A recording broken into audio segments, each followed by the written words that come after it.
अस्सलाम वालेकुम। आप देख रहे हैं क्रिकेट कॉर्नर और मैं हूँ आपके साथ अफसार खान। आज हम बात करेंगे पाकिस्तान और अफ़गानिस्तान के दरमियान जो रात को मैच खेला गया है। लेकिन पहले मुझे मियाँ साहब की एक बात याद आ गई है जो कि उन्होंने अपनी तकरीर के शुरू में कही थी। उनका उसका सियाक व सबाक कुछ इस तरह से था कि कहाँ से शुरू करूँ और कहाँ पे ख़त्म करूँ। खैर उनके साथ जो हुआ वो भी सबको पता है, जो उन्होंने मुल्क के साथ भी किया। लेकिन आप देखते हैं कि पाकिस्तान टीम ने हमारे साथ क्या किया। देखिए, आप अफ़गानिस्तान के ख़िलाफ़ खेल रहे हैं, चेन्नई का ग्राउंड है। बहुत ज़्यादा लोगों ने आपको डरा दिया है कि ये स्पिन विकेट है। विकेट इतना स्पिन नहीं था कि आप अगर इतना स्पिन होता तो अफ़गानिस्तान के पास 4 क्वालिटी के स्पिनर थे, आप 150 भी ना करते। आपने 280 स्कोर किए। मेरे ख्याल में ये विकेट थोड़ा और ज़्यादा रन वाला था, 300 अबव वाला था।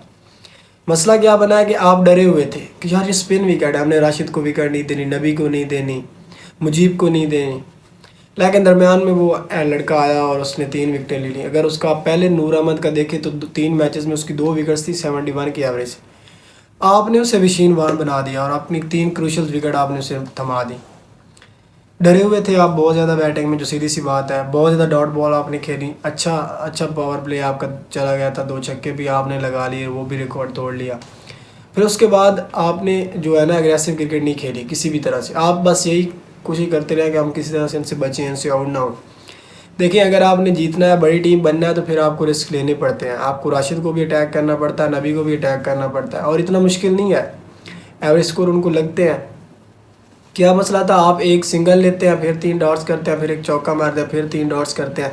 डॉट्स बॉल रेशियो जो अब्दुल्ला और बाबर की भी अगर आप उठा के देख लें तो बहुत ज़्यादा थे। स्कोर तो उन्होंने किया है, इसमें कोई शक नहीं है कि बाबर ने 74 किया है, अब्दुल्ला ने भी 60+ किए हैं।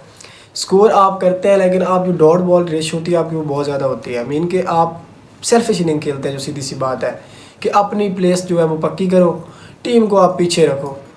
फिर एंड पे शुक्र है कि इफ्तिखार अहमद आ गए थे और उन्होंने अच्छा अख्ताम किया, और उनके साथ मिलकर शदाब खान ने भी अच्छी बैटिंग की।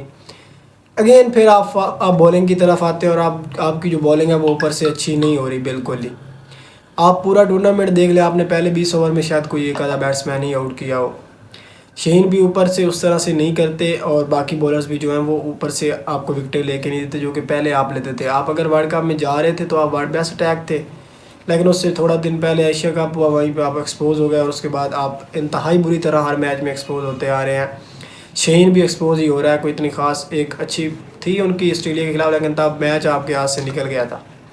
हारिस रऊफ साहब का क्या करना है मुझे समझ नहीं आ रही। यार पेस सब कुछ नहीं होता, मोहम्मद आमिर ने ठीक कहा था, कल भी कोई चीज़ होती है। आप नवीन को देखें, वो बंदा 130-40 पे भी करता है, लेकिन वो 110-105 पे गेंदे करके और निकाल जाता है अपनी बॉलें। मीन की अच्छे ओवर कर जाता है। आप उसकी उसी से आप सीख लें। आप एक इनिंग पहले उसने बॉलिंग की है। हारिस रऊफ को मेरे ख्याल में थोड़ा करना होगा, खुद को सोचना। मेरे ख्याल में ड्रॉप ही कर दे तो कोई मसला नहीं। आप इतने स्कोर तो वसीम जूनियर भी खा लेता है। उसके बाद है आपके पास हसन अली, उन्होंने अच्छी बॉलिंग किया, एक आधा छक्का उन्हें एंड पे लगा, कोई बात नहीं, लग जाते हैं, तब मैच भी निकल गया था। लेकिन इकनॉमी कर रहे हसन अली और उन्होंने एक विकेट भी ली।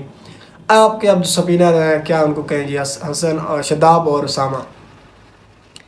अच्छा, हम समझ रहे थे कि उसामा आएगा और वो हमें शदाब की कमी जो है वो पूरी करके देगा, लेकिन जब हम इन दोनों को खेलता हुआ देखते हैं ना तो दिल करता है दोनों को बिठा दे। अगर एक खेल रहा हो तो दूसरा अच्छा लगता है, और दूसरा खेल रहा हो तो जो पीछे बैठ होता है वो अच्छा लगता है। इनको तो मेरे ख्याल में दोनों को रेस्ट देनी चाहिए, और लंबी रेस्ट देनी चाहिए। अगर आपने चेन्नई में भी विकेट नहीं निकालनी तो फिर मेरे ख्याल में आपको किसी भी ग्राउंड पे आपको विकेटें नहीं मिलने वाली। नूर अहमद भी तो आपकी तरह है और यंग लड़का है, और उसने 3 विकेटें ली, आपके 3 क्रूशल बैट्समैन आउट किया। शदाब 86 मैचेस का तजर्बा है और वो विकेट्स नहीं निकाल रहा पाकिस्तान के लिए 86 मैचेस खेलने के बाद। उसके बाद उसामा है, उसामा ने भी अच्छा नहीं किया। इफ्तिखार अहमद को आपने बीच में ओवर दिया, लेकिन वो खैर पार्ट टाइमर है, वो स्पिनर्स तो नहीं आप उसे कह सकते। पाकिस्तान का जो प्रॉब्लम है वो फील्डिंग में भी आ रहा है। आप किसी भी तरह से अच्छी फील्डिंग भी नहीं करते, किसी भी तरह से आप जो है वो अच्छी फील्डिंग भी नहीं करते अगर देखा जाए तो। मीन कि आप चौके आप आसानी से दे देते हैं, सिंगल डबल्स वो आपके हाथों से बना लेते हैं। पाकिस्तान का जो बड़ा प्रॉब्लम है वो इस टूर्नामेंट में फील्डिंग का भी आया, हालांकि इससे पहले कदरे बेहतर फील्डिंग आपकी थी। उसके बाद अगर आप अफ़गानिस्तान की फील्डिंग अदर एंड देखें तो उन्होंने आउटस्टैंडिंग फील्डिंग किया है।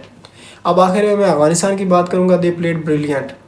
एक तो बॉलर में तो उन्होंने आपको ऐसे ही डरा लिया ना, नूर को खिलाया, नूर ने 3 विकेटें भी ली, और वैसे भी आप डरे हुए थे कि चेन्नई का विकेट है, शायद यहाँ पे 230 भी बहुत हो, लेकिन नहीं भाई, ये 330 वाला विकेट था, जो सीधी सी बात है। इतना भी स्पिन नहीं हो रहा था। लोग कहेंगे जी बड़ा स्पिन हो रहा था, कितना स्पिन हो रहा था, आपके ऑल आउट वो कर नहीं सके। अगर स्पिन विकेट होता, आप जैसे चेन्नई में इंडिया ने कर दिया था ऑस्ट्रेलिया को 200 पे, आप भी 200 पे कर देते, आपको वो भी कर देते। इतनी स्ट्रॉन्ग तो आपकी बैटिंग नहीं है ना ऑस्ट्रेलिया से। उसके बाद अगर आप देखें तो अफगानिस्तान ने बॉलिंग आउटस्टैंडिंग की, उस लड़के ने, नूर अहमद ने। और फिर जब बैटिंग आई तो गुरबाज और इब्राहिम ने आउटस्टैंडिंग स्टार्ट दिया। और ये इब्राहिम और गुरबाज का जो स्टार्ट था ये अलग स्टार्ट था, उन्होंने छक्के नहीं मारे इस बार, मुझे ये खुशी हुई है। बगैर छक्कों के, चौकों के, उन्होंने 20 ओवर में 130 रन आपके बॉलर्स को मार दिए हैं। चौके मारे, छक्के नहीं मारे। फिर उसके बाद जब आपको ब्रेक थ्रू मिले, 2 आउट हुए, तो उसके बाद रहमत और शहीदी ने अच्छी बैटिंग की। मेरे ख्याल में अशमत ने बहुत अच्छी बैटिंग की। हालांकि हम ये समझ रहे थे कि ये डॉट्स बॉल खेलेगा, 50 बॉल में 30-35 करेगा, लेकिन वो रना बॉल खेला, जो रन रेट उसे चाहिए था वो करता गया। पाकिस्तान के लिए जो अब ये टूर्नामेंट है वो ऑफ हो चुका है बिल्कुल ही, और मेरे ख्याल में आपका कोई मुस्तकबिल नहीं है, जो सीधी सी बात है। आप आगे इंग्लैंड से भी हारने जा रहे हैं, और न्यूजीलैंड और अफ्रीका ने भी गुस्सा आप पे निकालना है। तो हो जाए तैयार भाई फिर। और वर्ल्ड कप के बाद काफ़ी चेंजेस होने वाली हैं मेरे ख्याल में। Imad Wasim as a captain return होंगे, या सरफराज अहमद और बाबर आजम, और इनकी जो लॉबी है इसको बहुत बड़ा धचका लगने वाला है। बहुत सारे नए चेहरे आपको देखने को मिल सकते हैं। शुक्रिया।